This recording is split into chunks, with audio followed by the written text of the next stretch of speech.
നമസ്കാരം. മലയാളി വാർത്ത ഇൻസൈഡിലേക്ക് സ്വാഗതം. നവീൻ ബാബുവിനെ കൃത്യമായ ആസൂത്രണത്തിന്റെ അടിസ്ഥാനത്തിൽ പെടുത്തിയതാണ് എന്നുള്ള കാര്യത്തിൽ സംശയമൊന്നും തന്നെയില്ല. ഏറ്റവും ഒടുവിൽ പുറത്തു വന്നിരിക്കുന്ന വിജിലൻസ് റിപ്പോർട്ട് അനുസരിച്ചുകൊണ്ട് നവീൻ ബാബു കൈക്കൂലി വാങ്ങിയതിന് പ്രശാന്തന്റെ കയ്യിൽ തെളിവില്ല എന്നുള്ള കാര്യം അടിവരയിട്ട് തന്നെ പറയുന്നുണ്ട്. ഹൈക്കോടതിയിൽ മഞ്ജുഷ സമർപ്പിച്ചിരിക്കുന്ന ഹർജി അതനുസരിച്ചുകൊണ്ട് CBI അന്വേഷണം വേണമോ വേണ്ടയോ എന്ന കാര്യത്തിൽ അന്തിമ തീരുമാനം ഉടൻ തന്നെ പുറത്തു വരാനിരിക്കുന്നു. ഇതിന് പിന്നിൽ PP ദിവ്യയെ മറയാക്കി മറ്റു ചിലർ കളിച്ച കളിയാണെന്നുള്ള ആരോപണം ശക്തമായി തന്നെ ഉയരുന്നു. അതിനോടൊപ്പം തന്നെ നവീൻ ബാബുവിൻ്റേത് ആത്മഹത്യയല്ല, മറിച്ച് അതൊരു കൊലപാതകമാണെന്നുള്ള തെളിവുകൾ അക്കമിട്ട് നിരത്തി കോടതിയിൽ സമർത്ഥിക്കാൻ ഒരുങ്ങുന്നു മഞ്ജുഷയും അഭിഭാഷകനും.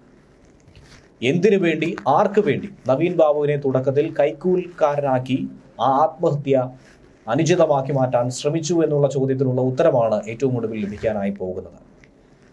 കണ്ണൂർ ADM ആയിരുന്ന നവീൻ ബാബുവിന്റെ ആത്മഹത്യയുമായി ബന്ധപ്പെട്ട കേസിൽ വിജിലൻസ് നടത്തിയ പ്രാഥമിക അന്വേഷണ റിപ്പോർട്ടാണ് ഈ ഘട്ടത്തിൽ പുറത്തു വരുന്നത്. ഒരു ചാനൽ മാധ്യമം തന്നെയാണ് ഈ വിവരം പുറത്തുവിട്ടിരിക്കുന്നത്. TV പ്രശാന്തൻ നവീൻ ബാബുവിന് കൈക്കൂലി നൽകിയതുമായി ബന്ധപ്പെട്ട് തെളിവുകളൊന്നും തന്നെ ഇല്ല എന്ന് വിജിലൻസ് റിപ്പോർട്ടിൽ എടുത്തു പറയുന്നു.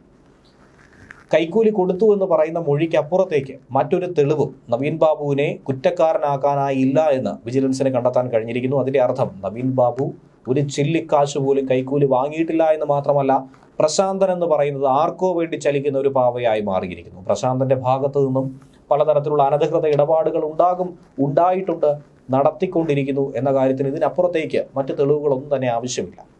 കൈക്കൂലി കൊടുത്തെന്ന വെളിപ്പെടുത്തലിൽ പ്രശാന്തനെതിരെ കേസെടുക്കാനും വകുപ്പില്ല എന്ന് വിജിലൻസ് തന്നെ റിപ്പോർട്ടിൽ പറയുന്നു. പക്ഷേ ഒരു നല്ല മനുഷ്യനെതിരെ, മരിച്ചു പോയിട്ടും അദ്ദേഹത്തിനെതിരെ ഗുരുതരമായ ആരോപണങ്ങൾ ഉന്നയിച്ച് സമൂഹത്തിൽ അപകീർത്തിപ്പെടുത്താനായി ശ്രമിച്ചതിന് എന്തുകൊണ്ട് കേസെടുക്കാൻ കഴിയില്ല എന്നുള്ളതാണ് മറ്റൊരു ചോദ്യം. തെളിവ് ഹാജരാക്കാനായി പ്രശാന്തന് കഴിഞ്ഞിട്ടില്ല എന്നാണ് റിപ്പോർട്ടിൽ പറയുന്നത്. Kozhikode vigilance special cell SP ആണ് ഈ അന്വേഷണം നടത്തിയത്. എന്നാൽ പ്രശാന്തന് ചില മൊഴികൾ സാധൂകരിക്കുന്ന തെളിവുകൾ ഉണ്ടെന്നാണ് റിപ്പോർട്ടിൽ പറയുന്നത്. അതായത് സ്വർണം പണയം വെച്ചത് മുതൽ ADMന്റെ കോട്ടേഴ്സിലേക്ക് എത്തുന്നത് വരെയുള്ള മൊഴികളിൽ തെളിവുണ്ട്. എന്നാൽ കോട്ടേഴ്സിന് സമീപം എത്തിയ ശേഷം എന്ത് സംഭവിച്ചു എന്ന കാര്യത്തിൽ വ്യക്തമായ തെളിവില്ല. അവിടെ എത്തി പണം കൈമാറിയെങ്കിൽ മാത്രമേ നവീൻ ബാബുവിനെ കുറ്റക്കാരനാക്കാനായി സാധിക്കൂ എന്നുള്ളതാണ് യാഥാർത്ഥ്യം. അങ്ങനെയുള്ള തെളിവൊന്നും തന്നെ ഈ നിമിഷം വരെ കണ്ടെത്താൻ കഴിഞ്ഞിട്ടില്ല. ഒക്ടോബർ 5-ാം തീയതി സ്വർണം പണയം വെച്ചു എന്ന രസീത് പ്രശാന്തൻ കൈമാറിയിരിക്കുന്നു. പക്ഷേ അത് പണയം വെച്ചത് പ്രശാന്തന്റെ സ്വകാര്യമായ ആവശ്യങ്ങൾക്ക് വേണ്ടിയിട്ടാണ്. ഒക്ടോബർ 6-ന് പ്രശാന്തനും നവീൻ ബാബുവും 4 തവണ ഫോണിൽ സംസാരിച്ചെന്നുള്ളതും ശരിയാണ്. ഈ ഫോൺ വിളികൾക്കൊടുവിൽ പ്രശാന്തനും നവീൻ ബാബുവും തമ്മിൽ കൂടിക്കാഴ്ചയും നടത്തി. അതും ജോലിയുടെ ഭാഗമായിട്ടുള്ള കൂടിക്കാഴ്ചയായി തന്നെയാണ് ഇതിൽ സാധൂകരിക്കാനായി കഴിയുന്നത്. അതുകൊണ്ട് തന്നെ നേരത്തെ റവന്യൂ വകുപ്പ് നൽകിയ റിപ്പോർട്ടിനെ അടിവരയിടുന്ന തരത്തിലായിരുന്നു. അതായത് ADM നവീൻ ബാബു കൈക്കൂലിക്കാരനല്ല, അദ്ദേഹം കൈക്കൂലി വാങ്ങിയിട്ടില്ല എന്നുള്ളതിൻ്റെ തെളിവ് തന്നെയാണ് ഇതിലൂടെ പുറത്തു വരുന്നത്. അല്ല എങ്കിൽ കൈക്കൂലി വാങ്ങിയതിന് തെളിവില്ല എന്ന് കൃത്യമായി തന്നെ എടുത്തു പറയാനും സാധിക്കുന്നു. നവീൻ ബാബു കൈക്കൂലി വാങ്ങിയതിനും പമ്പിന് അനുമതി വൈകിപ്പിച്ചതിൻ്റെയും തെളിവില്ല എന്ന് റവന്യൂ വകുപ്പ് തന്നെ നേരത്തെ റിപ്പോർട്ടിൽ പറഞ്ഞു. തെറ്റുപറ്റിയെന്നുള്ള ഒരു മൊഴി മാത്രമാണ് നവീൻ ബാബു പറഞ്ഞതായി കളക്ടർ അടക്കം പറയുന്നത്. അപ്പോൾ എന്തുകൊണ്ട് കളക്ടറെ ചോദ്യം ചെയ്യുന്നില്ല? കളക്ടർ പറഞ്ഞിരിക്കുന്നത് മോശമായ, അദ്ദേഹത്തെ അപകീർത്തിപ്പെടുത്താനുള്ള, അദ്ദേഹത്തെ കുറ്റവാളിയാക്കി മാറ്റാനുള്ള മനഃപൂർവ്വമായ ഒരു ശ്രമമായി തന്നെയാണ് വ്യാഖ്യാനിക്കേണ്ടത്. എന്നാൽ എന്തുദ്ദേശിച്ചാണ് ഇപ്പോൾ കളക്ടർ ഇത് പറഞ്ഞിരിക്കുന്നത് എന്നുള്ളത് റിപ്പോർട്ടിൽ പരാമർശിക്കുന്നില്ല. അങ്ങനെയെങ്കിൽ കളക്ടർ ആർക്ക് വേണ്ടി ആ മൊഴി നൽകി എന്നുള്ളതും പുറത്തു വരേണ്ടതാണ്. ലാൻഡ് റവന്യൂ ജോയിന്റ് കമ്മീഷണറുടെ അന്വേഷണ റിപ്പോർട്ട് റവന്യൂ മന്ത്രി K. രാജനാണ് മുഖ്യമന്ത്രി പിണറായി വിജയന് നേരത്തെ കൈമാറിയത്. തനിക്ക് മുന്നിൽ വരുന്ന ഫയലുകൾ വൈകിപ്പിച്ചിരുന്ന ഒരാളല്ല നവീൻ ബാബു എന്ന് റിപ്പോർട്ടിൽ എടുത്തു പറയുന്നുണ്ട്. ക്രമവിരുദ്ധമായി നവീൻ ബാബു ഇതുവരെയും വഴിവിട്ട് ഒരു പ്രവർത്തനങ്ങളും ചെയ്തിട്ടില്ല. അദ്ദേഹത്തിന്റെ ട്രാക്ക് റെക്കോർഡ് അതിനുള്ള ഉദാഹരണമാണ്. നവീൻ ബാബു കൈക്കൂലി വാങ്ങിയതിന് തെളിവ് കണ്ടെത്താൻ ഇതുവരെയും കഴിഞ്ഞിട്ടില്ല. ഇതുവരെ അങ്ങനെ ഒരു സംഭവമേ, ഒരു ആരോപണം പോലും ഉണ്ടായിട്ടില്ല എന്ന് തന്നെയാണ് റിപ്പോർട്ടിൽ എടുത്തു പറയുന്നത്. ഒക്ടോബർ 8-ാം തീയതി പെട്രോൾ പമ്പിന് NOC കിട്ടി. കൈക്കൂലി കൊടുത്തെന്ന കാര്യം ഒക്ടോബർ 10-നാണ് വിജിലൻസിനെ അറിയിച്ചത്. ഒക്ടോബർ 14-ന് വിജിലൻസ് CI പ്രശാന്തന്റെ മൊഴിയെടുത്തു. അന്ന് വൈകിട്ടായിരുന്നു വിവാദമായ യാത്രയപ്പ് യോഗവും. വിജിലൻസ് DYSPക്ക് അന്ന് തന്നെ റിപ്പോർട്ട് കൊടുത്തിരുന്നു. പ്രശാന്തന്റെ മൊഴിയുടെ കാര്യം നവീൻ ബാബുവിന് അറിയത്തേയില്ലായിരുന്നു.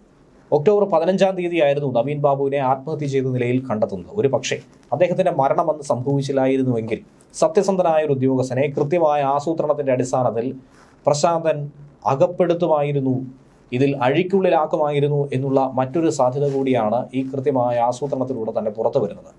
അതേസമയം വിജിലൻസ് കണ്ടെത്തലിനോട് പ്രതികരിച്ചുകൊണ്ട് ബന്ധു അനിൽ P. നായർ അടക്കം രംഗത്ത് വരുന്നുണ്ട്. അദ്ദേഹം തന്നെയാണ് അതിശക്തമായ വാദങ്ങൾ ഉയർത്തി രംഗത്ത് ഇതുവരെയും വന്നിട്ടുള്ളത്. ഗൂഢാലോചനയിലൂടെ നവീൻ ബാബുവിനെ അപായപ്പെടുത്തുകയായിരുന്നുവെന്ന് അനിൽ P. നായർ പറയുകയാണ്. കരുതിക്കൂട്ടി പ്രസംഗം നടത്തിയപ്പോൾ തന്നെ ഗൂഢാലോചനയുണ്ടെന്നുള്ളത് തങ്ങൾ എടുത്തു പറഞ്ഞതാണ്. നവീൻ ബാബുവിന്റെ മരണത്തിലേക്ക് നയിച്ചതിന് പിന്നിൽ ഒരാൾ മാത്രമല്ല ഉള്ളത്, ഇനിയും ആളുകളുണ്ട്. കേസിൽ പ്രതിയാക്കപ്പെട്ട ആൾ ഒരു വക്താവ് മാത്രം. CPIM നേതാവും കണ്ണൂർ ജില്ലാ പഞ്ചായത്ത് മുൻ അധ്യക്ഷയുമായിട്ടുള്ള PP ദിവ്യ പ്രസംഗിച്ചതിന് പിന്നിൽ വലിയ ഗൂഢാലോചനയുണ്ട്. നവീൻ ബാബുവിനെ അപായപ്പെടുത്താനുള്ള ഗൂഢാലോചനയിൽ പങ്കാളിയായവരെ പ്രതി ചേർക്കണമെന്നാണ് തങ്ങൾ ഇപ്പോൾ ആവശ്യപ്പെട്ടിരിക്കുന്നത്. അത്തരത്തിലുള്ള അന്വേഷണം ഇതുവരെയും ആരംഭിച്ചിട്ട് പോലുമില്ല, എന്തിനേറെ നടക്കുന്നു പോലുമില്ല. നവീൻ ബാബുവിനെ കൊടുക്കാനുള്ള ഒരു ശ്രമം തന്നെയാണ് ആദ്യം മുതൽ അവസാനം വരെ. അപേക്ഷ നൽകിയവർ നവീൻ ബാബുവിനെ നേരിൽ കാണാറും സംസാരിക്കാറും ഒക്കെ തന്നെയുണ്ട്. ഔദ്യോഗിക വിശദീകരണത്തിന്റെ ഭാഗമായി അപേക്ഷകനുമായി സംസാരിക്കുന്നത് സ്വാഭാവികമായ ഒരു നടപടിയാണ്. അതിനപ്പുറത്തേക്ക് ഒന്നും തന്നെ ഉണ്ടാവില്ലെന്നും അനിൽ പി നായർ തന്നെ പറയുന്നു. ADM നവീൻ ബാബുവിന് TV പ്രശാന്തൻ കൈക്കൂലി നൽകിയത് ശുദ്ധ അസംബന്ധമാണെന്നും അതിന് പിന്നിൽ കൃത്യമായ ആസൂത്രണമുണ്ടെന്നുമുള്ള വ്യക്തമായ തെളിവ് തന്നെയാണ് ഇതിലൂടെ പുറത്തു വന്നിരിക്കുന്നത്. ഇതേക്കുറിച്ചുള്ള കൂടുതൽ വിശദാംശങ്ങൾ കണ്ടെത്തേണ്ടത് അന്വേഷണ സംഘമാണ്. പോലീസ് അന്വേഷണത്തിലൂടെ ഇതൊന്നും തന്നെ പുറത്തു വരില്ല എന്നും പകരം CBI അന്വേഷണം മാത്രമാണ് ഏക പോംവഴി എന്നുള്ള ഒരൊറ്റ കാര്യത്തിൽ ഉറച്ചു നിൽക്കുന്നു കുടുംബവും. ന്യൂസ് ഡെസ്ക് വെള്ളി വാർത്ത ഇൻസൈഡ്.